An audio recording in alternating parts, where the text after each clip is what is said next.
Hi friends, welcome back to మన Nigar channel. ఈ వీడియోలో మనం పులిహోర ఎలా చేసుకోవాలో చూద్దాం. ముందుగా ఈ అన్నాన్ని ఇలా విడదీసి ముక్కలు లేకుండా చేసుకుందాం. ఇప్పుడు మన దగ్గర ఉన్న బ్రహ్మాస్త్రం అదే అండి పులిహోర ప్యాకెట్స్. 2 ప్యాకెట్స్ కట్ చేసి వేసేయండి. కొంతమంది అడుగుతారు, ఏంటి అన్నయ్య సొంతంగా చింతపండు గుజ్జు తీయచ్చు కదా అని. అబ్బో, ఆ ఓపిక ఉంటే నేను ఈ ఇన్స్టాంట్ వీడియో ఎందుకు తీస్తానండి.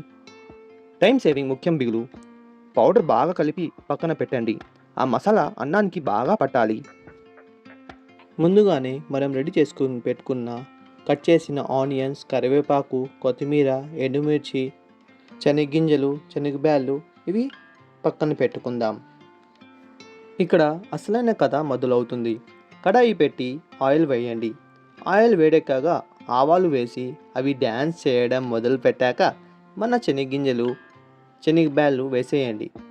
ఇవి పులిహోరకి అందం మాత్రమే కాదు, తినేటప్పుడు పంటి కింద పడితే ఆ కిక్కే వేరు. ఎండుమిర్చి, కరివేపాకు కూడా వేసేయండి.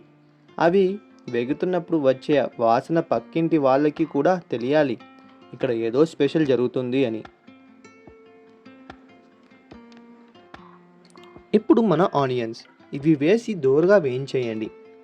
పులిహోరలో ఆనియన్స్ ఏంటి అని కొంతమంది సైంటిస్టులు అడుగుతారు.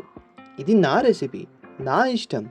ఆనియన్ తగిలితేనే ఆ టేస్టే వేరే ఉంటుంది, బాగుంటుంది కదా.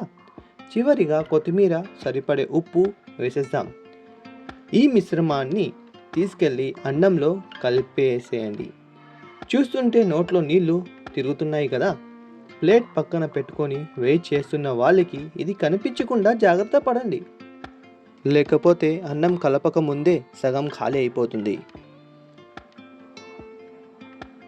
ఈ మిశ్రమం అన్నంను కలిపేటప్పుడు బాగా కలపాలి. ఎలా అంటే మన ఫ్రెండ్స్ ఉన్నారు కదా, అమ్మాయిలతో ఎట్లా పులిహోర కలుపుతారో తెలుసుగా, అలానే మనం కూడా కలపాలి.